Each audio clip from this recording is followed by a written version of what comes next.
Alors, nous sommes donc Daf Kaf de Betsa pour le Shabbat 19 Nissan, troisième jour de Chol HaMoed Pesach. On est donc Daf Kaf Betsa et à la 8e ligne, on est arrivé. 2 points. Yativ Medemor Rekama Lehashmata Meshemeh de Nafshe. La Gemara raconte que Mérimor, il a enseigné cet enseignement Meshemeh de Nafshe en son nom personnel. Tout ce qu'on a dit précédemment à propos de celui qui dit, par exemple, je veux faire un Korban Toda, mais je vais aussi m'acquitter avec mon Korban Hagiga. Et on a donc répondu dans la page précédente à la fin que c'était Rish Lakish qui a posé la question à Rabbi Hanan, et Rabbi Hanan lui a dit non, on ne peut pas le faire. Lui, il a enseigné cet enseignement en son nom personnel. C'est pas en tant que question de Rish Lakish à Rabbi Hanan. Il a dit lui-même, si quelqu'un il veut faire un neder de faire Toda et en même temps il dit je veux m'acquitter mon Korban Hagiga, c'est pas valable. Ou encore, celui qui a dit je veux faire Nazir et après, quand il va raser, il va apporter les Korbanot donc du Nazir à partir de l'argent de Maaser Sheni, il est Nazir, mais il ne peut pas prendre donc l'argent de Maaser Sheni. Amal et Rabina les Mérimor, donc Rabina il a dit à Mérimor, Aton Hachi Matni Tola, vous l'avez étudié comme cela. Anan adbara meni Rish Lakish Rabbi Hanan matninan la. Nous, on l'a vu comme question de Rish Lakish Rabbi Hanan, et Rabbi Hanan lui a répondu. Tani Tana Kamed Rabbi Ishaq Barabba. Le Tana, il a enseigné devant Rabbi Ishaq Barabba. Il lui a dit, c'est marqué dans la Torah, Vayakref et ha'ola vaya'aseha kamishpat. À propos donc du jour de Yom Shemini, le jour de l'inauguration de Mishkan à l'époque de Moshe Rabbeinu, c'est marqué que Aaron HaKohen, il a apporté le Korban Ola comme Vaya'aseh HaKamishpat, comme le statut de Ola. Il faut savoir qu'au début de Parashat Vayikra, c'est marqué là-bas, la Torah a donné tous les processus des différents Korbanot, Ola, Shlamim. Et là-bas, évidemment, on parle de Nedava. Maintenant, il nous dit ici, la Torah dit, cette fois-ci, Aaron, il a apporté le Korban Ola, comme on a dit, de l'inauguration du Mishkan, qui est Olat Chova. Puisque c'est Hachem qui l'a obligé à apporter ce Korban-là. C'est une obligation du jour. Et la Torah dit, c'est Hakamishpat. Il l'a fait comme le statut de Ola. Quel statut? Kemishpat Olat Nedava. Quel est le statut de Ola que l'on connaît jusqu'à présent? C'est Olat Nedava, qu'on a vu précédemment de Vayikra, alors que là on est dans Parashat Shemini. L'imed, de là on apprend, et donc le Tana il a dit, de là on apprend, alors Olat Chova, c'était en Asimicha, que Olat Chova, puisque on nous dit ici que Aaron, il a fait la Ola, qui est Chova, la même chose que celle Olat Nedava décrite dans Vayikra. Or dans Olat Nedava là-bas c'est marqué qu'il faut le Samach, le Kohen il appuie sur la tête, donc du Korban. Là aussi c'est pareil, le Olat Chova, il a donc nécessité aussi Smicha. Amale, il lui a dit, Rabbi Ishaq, Otana, de Amal Achmani, Bet Shammai, qui c'est qui t'a donné cet enseignement? C'est Bet Shammai, c'est-à-dire qui c'est qui a déduit qu'il faut Smicha dans Olat Chova, c'est Bet Shammai. Il a pris du Pasuk. Pourquoi? Parce que Bet Shammai, de la gan meshalme chova, meshalme nedava. Comme on a vu, dans la Mishnah, on avait dit que Bet Shammai dit on peut apporter shlamim pendant la fête, qui sont shalme chova, mais on ne fait pas smicha, on n'appuie pas sur eux. Alors que nous, on a vu par référence dans shalme nedava, dans Vayikra là aussi, que la Torah l'a dit, il faut appuyer. Donc, Bet Shammai ne déduisent pas shalme chova et ne la déduisent pas de shalme nedava. Donc, comme ils ne la déduisent pas de là-bas, donc Olat Chova non plus, il ne peut pas la déduire dans Olat Nedava, on ne peut pas la comparer. C'est pour ça qu'ils ont eu besoin du Pasuk.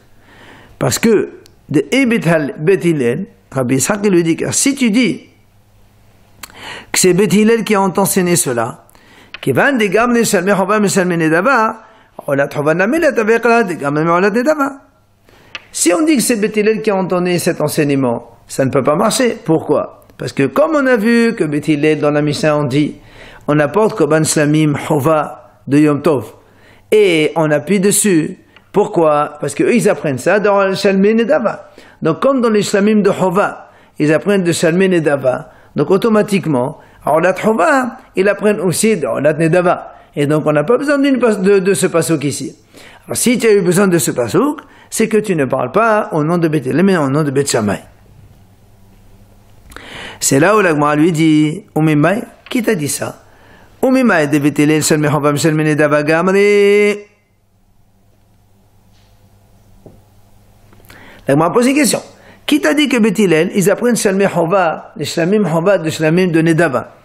Peut-être, Dilma, mais Olat Chova Gamri. Mais Olat Chova Gauva, Ba'yakra. L'Agmara lui dit peut-être que Beth Hillel, ils n'apprennent pas Shalmei Chova de Shalmei Nedava. Beth Hillel, ils apprennent Shalmei Chova de Olat Chova. Peut-être que Beth Hillel, ils ne déduisent pas Shlamim de Chova de Shlamim de Nedava. N'oublions pas que la smicha, elle est marquée dans Shlamim de Nedava et dans Olat Nedava, dans Vaïkra au début. Mais ici, dans Olat Chova, il n'y a pas marqué smicha. Et donc, on a voulu déduire du pasouk. Alors, l'Agmara lui dit, mais qui t'a dit que c'est Beth Hillel? Peut-être que Beth Hillel, quand ils ont dit Shlamim Chova dans la Mishnah, il faut appuyer, ils apprennent ça dans Olat Chova. Comme on a dit nous. Et là, Olat Chova, il apprend du pasouk comme ici exactement. Donc, tu peux pas dire que c'est Beth Shammai. Ça peut être aussi Beth Hillel. Alors, l'Agmara a dit pourquoi? Maishna, Meshalmei Nedava de la gamme de Sheken Metsuyin. Mais Olat Chova n'a mis la gamme de Sheken Kalil. L'Agmara a dit comment? Moi, je te dis que Beth Hillel, ils apprennent Shalmei Chova de Shalmei Nedava, Olat Chova de Olat Nedava. Toi, tu me dis non. Shalmei Chova, ils apprennent de Olat Chova. Moi, je peux te dire non. Pourquoi tu ne veux pas apprendre de Shalmei Chova de Shalmei Nedava? Tu peux me répondre, tu peux me rétorquer, étant donné que Shalmei Nedava, Metsuyin, ils sont fréquents, parce qu'à chaque moment, chacun qui veut faire un Nedava, il a le droit de faire. Alors que Shalmei Chova, c'est pas des choses fréquentes, c'est uniquement obligatoire pendant les fêtes, quand il y a une obligation. C'est pour ça que tu n'apprends pas. Alors je peux te dire aussi, Shalmei Chova, de Olat Chova, tu ne peux pas non plus apprendre. Pourquoi? Parce que Shalmei Chova, c'est des Shlamim. Alors que Olat Chova, c'est Ola Kalil. Donc un Shlamim que les propriétaires, les Kohanim, ils mangent, et Ola que personne ne mange, on ne peut pas apprendre. Donc tu ne peux pas dire que Beth Hillel ne pense pas comme ça. Alors moi, je dis non, Atiame Benaya. En fait, Beth Hillel, ils peuvent apprendre des deux. Et on peut dire aussi que c'est Beth Shammai. C'est-à-dire que on peut dire que Olat Chova de Aaron, Olat Chova de Aaron, qu'il a fait le Yom HaShemini, ils apprennent ça de Shalmei Chova. Tu vas me dire, mais tu ne peux pas apprendre Olat de Shlamim, puisque Shlamim,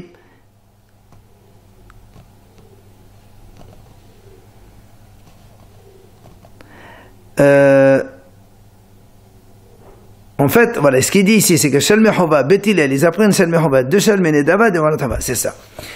Donc, Beth Hillel, ils apprennent Shalmei Chova de Shalmei Nedava et de Olat Chova, c'est-à-dire Shalmei Chova, que Beth Hillel, ils ont dit dans la Mishnah, on est sommaire sur les Shlamim de Yom Tov. Ils apprennent ça de Shlamim de Nedava. Tu vas me dire, oui, mais c'est pas pareil. Nedava, c'est courant, c'est fréquent. Alors que Chova, non. Je te dis très bien. Alors apprends ça de Olat Chova, qui n'est pas fréquent, parce que Olat Chova aussi c'est obligatoire. Il est obligatoire, c'est pas tout le temps. Tu vas me dire, non, Olat Chova, c'est Ola, c'est Kalil, c'est entièrement pour Hachem. Alors moi je te dis, dans ces cas-là, tu apprends de Shalmei Chova. Et donc, l'Oraïzé, comme on fait le raisonnement habituel, ça peut pas être comme ça. Dans ces cas-là, c'est comme ça. Ça peut pas être l'autre, ça peut être l'autre. En fait, on tourne en rond entre les deux situations. Ça te savait, comme quoi il faut faire smicha. Alors on apprend qu'il faut faire smicha. Voilà comment la Gemara, elle résout ce problème. C'est là où la Gemara pose une question. Vesavde Beth Shammai, Shalmei Chova le ba'o smicha. La Gemara pose une question. Et comment Dieu dit dans la Mishnah que Beth Shammai disent que Shlamim, il ne faut pas appuyer sur la tête de l'animal? Ve'atania, voilà, nous avons une braïta. Amar Rabbi Yossé. Il a dit Rabbi Yossé, Lo nehalchu Beth Shammai u Beth Hillel ala smicha atzma shesarich. Rabbi Yossé dit, en fait, il n'y a pas de mahloket entre Bet Shammai et Bet Hillel sur le fait d'appuyer sur l'animal, que tous les deux sont d'accord qu'il faut appuyer. Donc tu vois bien que c'est contre la Mishnah. C'est quoi la mahloket alors entre Bet Shammai et Bet Hillel? Al techef l'esmicha shchita. Est-ce que la shchita doit suivre immédiatement la smicha, c'est-à-dire dès qu'on a appuyé sur l'animal, il faut faire la shchita immédiatement ou pas? Chez Bet Shammai omrim eno sarich. Bet Shammai dit on n'a pas besoin, c'est pour ça que tu peux faire la smicha quand tu veux et la shchita tu la fais à distance, c'est pas grave. Alors que Bet Hillel omrim sarich. Et Bet Hillel disent non, immédiatement après la smicha, il faut faire la shchita. Quoi qu'il en soit, on voit ici que Bet Shammai et Bet Hillel, ils ne sont pas hakin sur la smicha, comme quoi on a le droit de le faire à Yom Tov. Alors comment tu dis dans la Mishnah que Bet Shammai disent on apporte les shamim et on n'est pas sommaire, on n'appuie pas dessus? Ou de Amar, qui haïtana, la Gemara répond, et dit oui, notre Mishnah, c'est comme ce Tana. Effectivement, il y a une mahloket entre Tana de la Mishnah et Rabbi Yossé. Des Tanya, Amar Rabbi Yossé ben Rabbi Yehuda. Donc notre Mishnah, nous, c'est Rabbi Yossé ben Rabbi Yehuda. Il dit, lo neheko Bet Shammai Bet Hillel al techef l'esmicha she'ata sarich.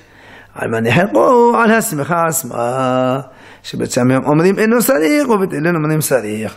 Donc tu vois bien que Rabbi Yossé ben Rabbi Yehuda, lui, il dit que en fait la mahlok entre Bet Shammai et Bet Hillel, elle n'est pas du tout sur le inyan de faire rapprocher smicha de la shita ou shita de la smicha. Eh bien, tous les deux sont d'accord qu'il faut la mahlok est sur la smicha elle-même. Selon Bet Shammai, on ne peut pas appuyer à Yom Tov, comme on a dit dans notre Mishnah. Et selon Bet Hillel, on peut appuyer à Yom Tov, il faut appuyer à Yom Tov, comme exactement notre Mishnah. Donc tu vois bien qu'il y a une mahlok de Tanaïm. Ici, il n'y a donc pas de question. Tano Rabbanan, Hachamim enseigne. Maaseh behillel hazaken. Hillel, le sage, shehevi olato la'azara l'esmocha alea b'Yom Tov. Il a apporté un korban ola dans la cour du Beth Amikdash, et Yom Tov, il voulait faire la smicha, il voulait appuyer sur la tête de l'animal. Ils se sont ameutés contre lui, tous les élèves, les disciples de Shammai. Ils ont dit, qu'est-ce que c'est cet animal que tu amènes aujourd'hui, Yom Tov?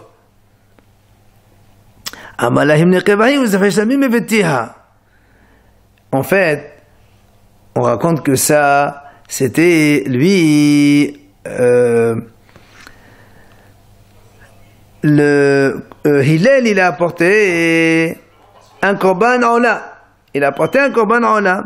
Mais Bet Shammai, ils sont pas d'accord pour amener korban ola. Alors qu'est-ce qu'il leur a dit? Il leur a dit, mais c'est une femelle ça. C'est shlamim que j'ai amené, c'est pas un korban ola. Parce que nous, dans la Mishnah, on a vu que Bet Shammai disent, on n'a pas le droit d'amener korban ola. Et puis ils disent, non, on a le droit d'apporter korban ola.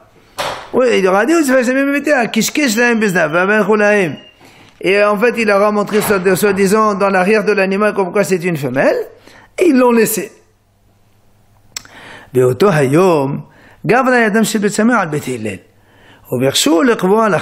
Ce jour-là, comme il y a eu donc cette émeute, les disciples de Bet Shammai ont failli l'emporter sur Bet Hillel, et on aurait pu même affixer la halakha comme eux. Seulement, la Gemara raconte, il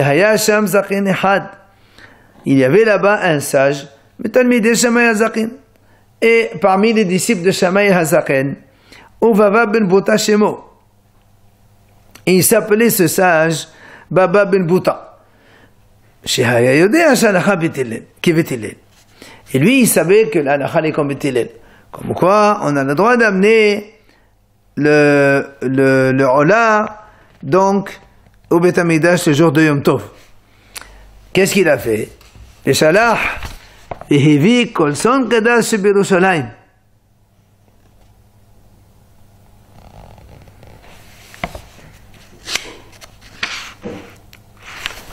Et il a amené beaucoup d'animaux, des meilleurs animaux qui se trouvaient à Yerushalayim. Ve'amidan ba'azara. Il les a mis devant la cour du Beth Amikdash. Amar, Kol mi shedoseh l'esmoch yavo ve'esmoch. Il leur a dit, voilà, messieurs, il voulait montrer que la halakha est comme Bet Hillel.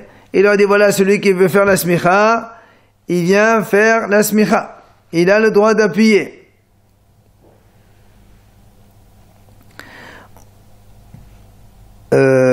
En fait,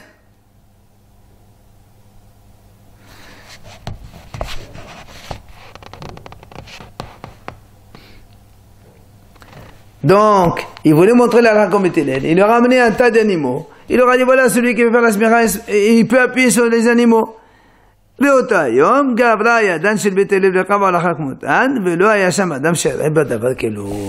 Et ce jour-là, finalement, c'est donc les disciples de Hillel qui l'ont porté, et on a fixé la halakha comme eux, comme quoi, donc sur les shamim, on peut appuyer, et en la tadiyya, on peut amener aussi.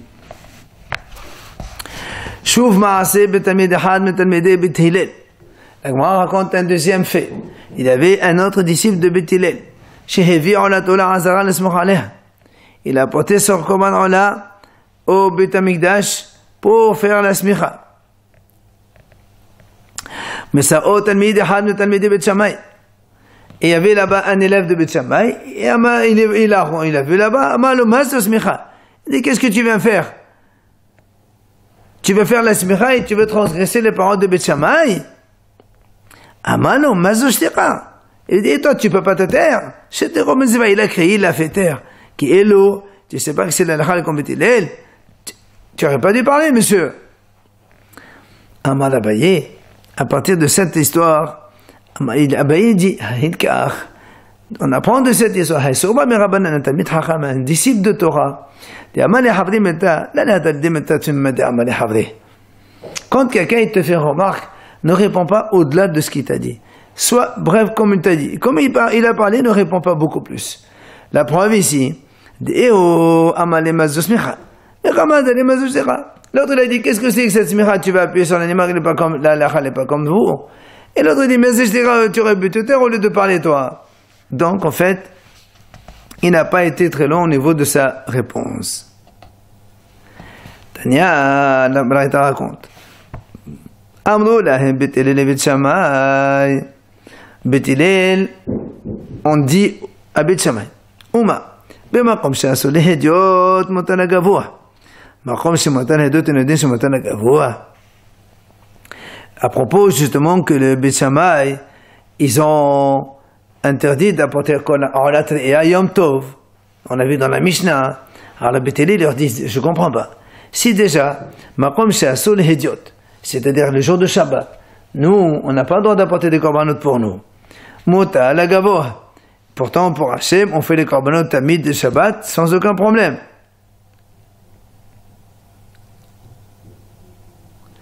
Makom shemota lehediot. Un endroit où c'est permis pour les gens. Mota lehediot, nous les Bnei Israël, on a le droit donc, Yom Tov, de faire les mlachot concernant le manger. Et Nodin shemota la gavoa. C'est-à-dire, Beit Hillel, il reproche à Beit Shammai. Comment vous dites qu'on n'a pas le droit d'apporter Olat Re'iyah? C'est déjà à Shabbat que nous, on n'a pas le droit de travailler, eh bien, on fait les korbanot au Beit Hamikdash.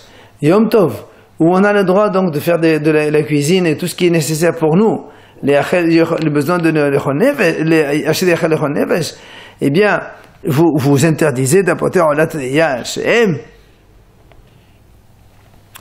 Alors, Amrou lahem Beit Shammai. Beit Shammai leur a répliqué. Nedarim undavot, yochech shemot alehedot ve'asun legavoa. Alors Beit Shammai leur a dit, regarde, ils ont dit, voilà la preuve. Nedarim undavot, tout ce qui est vœu ou des dons, yochech, c'est la preuve.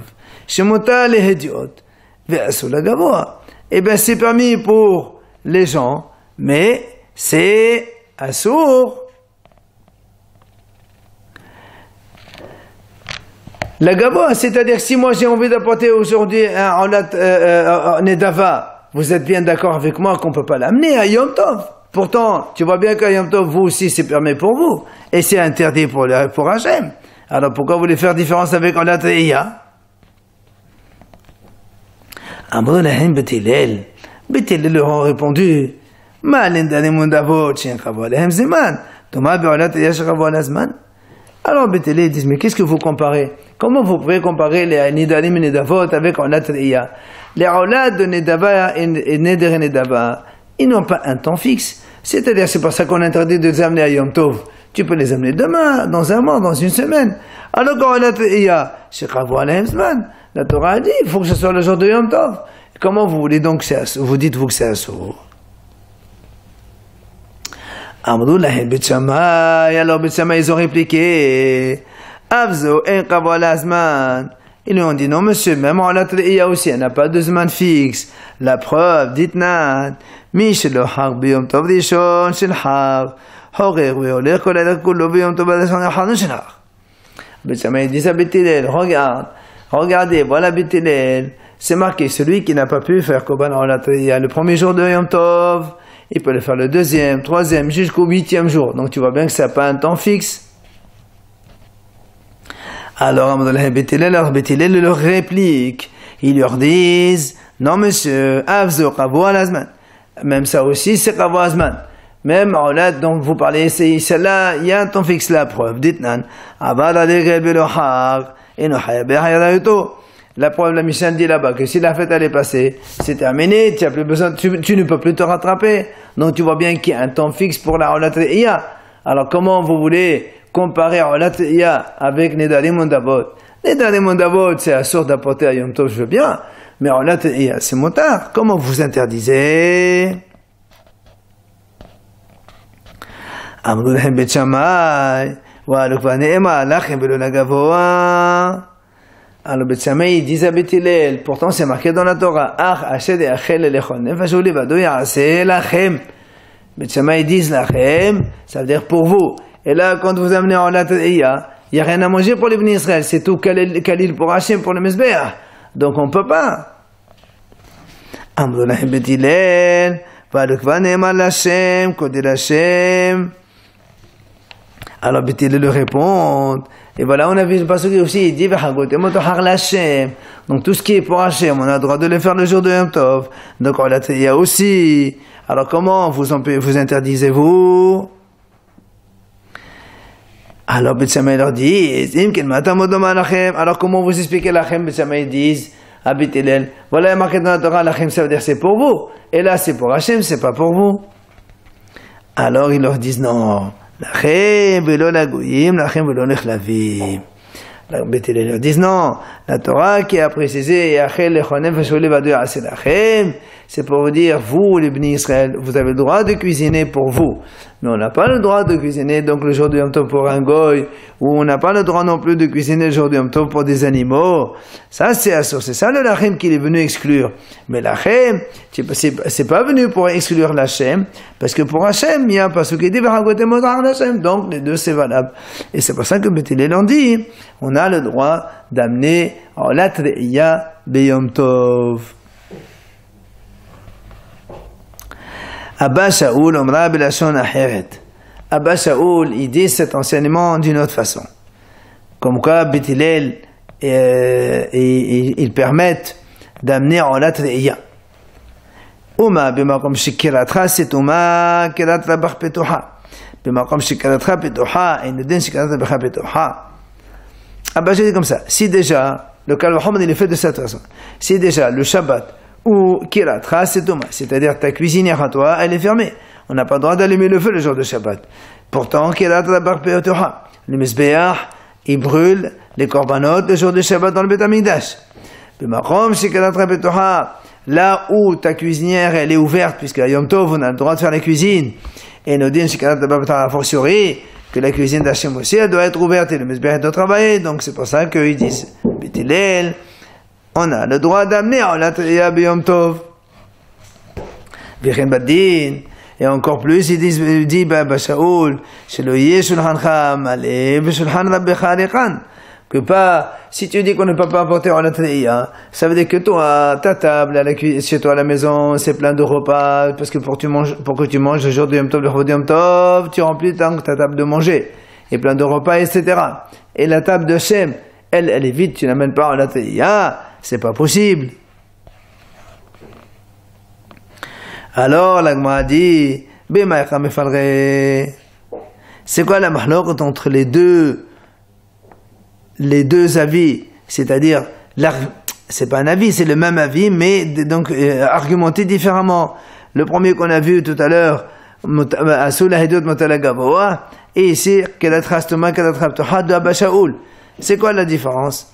Mon sava nedarim odavot kerevin biyom tov, ou mon sava en kerevin biyom tov. Un, il pense que nedarim et nedavot kerevin biyom tov. Donc celui qui a dit,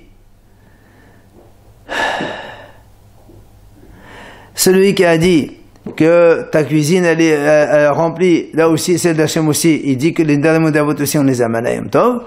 Et le Tanakama qui a dit Asura ou Asura Hidot Matalagavoa, Makom Shematalot Dentash Matalagavoa, lui il dit, on l'a d'accord, Aval Nedarim Udavot en Kerevin Biyom Tov. Amar Ravuna, il a dit Ravuna, les Devdei Haomer Nedarim Udavot en Kerevin Biyom Tov. Donc celui qui a dit que Nedarim Udavot on ne les amène pas à Yom Tov, selon Beth Hillel, donc c'est celui qui a dit on ne les amène pas, c'est le Tanakama.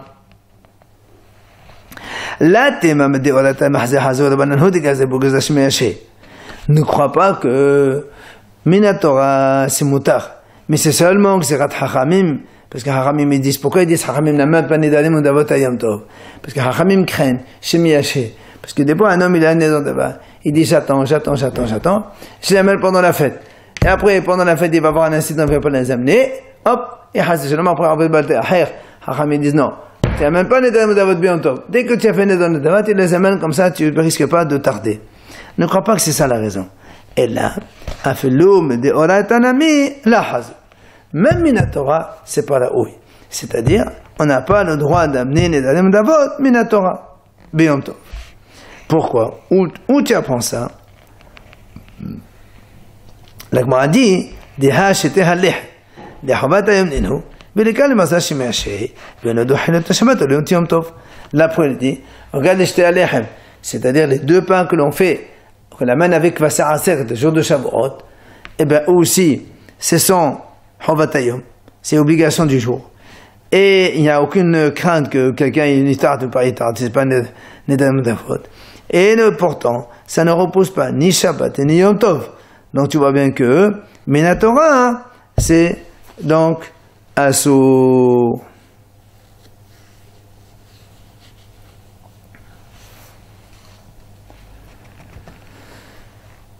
Eh bien, il y a les où la Gemara pose une question. On sait poser la question. Celui, selon le Hacham, donc, qui a dit que les Nedarim et les Udavot, on ne peut pas les amener à Yom Tov. Si maintenant quelqu'un il a fait la shita, voilà, il savait que c'était un sourd, il a quand même fait la shita. On a fait la shita de Korban, qu'est-ce qu'on fait maintenant? On continue le Korban ou on arrête en plein milieu? Rava Amar, Rava dit, si elle a la viande à manger, on fait la zéka de dam, on continue comme ça, au moins, ça permet la viande qu'on puisse la manger. Rabba Baravuna Amar, Zorek Adam, Aminat le Haktir Emonina Ayad. Rabba lui dit, Rabba Baravuna, il dit, eh bien, il peut asperger le sang sur le Mesbéach pour que, après les graisses interdites, il peut les amener le soir. C'est pas obligé que ce soit le jour même. Donc, voilà, si quelqu'un, il a quand même fait Nedarim Udavot, il a fait la shita le jour de Yom Tov, l'accès à sourd, on a deux avis. Rabba, il a dit, tous les deux disent qu'on peut asperger le sang. Seulement Rabba, il a dit, s'il y a de la viande pour manger le jour de Yom Tov, eh bien, on peut faire ça. Sinon, non. Et Rabba, il dit non, même s'il n'y a pas de viande, au moins pour rendre kasher le korban, on laisse les hémorim, on les amène le soir sur le mesbeh pour brûler les graisses interdites. L'Agma a dit, Maï Benaï, c'est quoi donc la divergence entre ces deux avis-là? Eh bien, un cas simple, et si la viande elle est tamée, selon Rabba, tu n'as pas le droit d'asperger le sang parce qu'il n'y a plus de viande à manger. Selon Rabba Baramuna, on peut, bien sûr, on peut, puisque eux, pour lui, c'est pour rendre caché le korban, la viande, il s'en fout. Au Shavad, comme il est dit, les Rabba, Lazarir, la Baba Nazarir. Oui, donc la viande, elle est perdue. Selon Rabba, on n'a pas le droit de faire les zdekha parce qu'il n'y a pas de viande à pouvoir autoriser à manger. C'est le Rabba Baramuna. On fait la zdekha quand même de ces Nedarim Udavot qu'on a fait la shita, dont on a fait la shita avec interdiction. Mais TV, la Gemara va objecter. Kvasias, donc une question contre Rabba Baramuna, comment?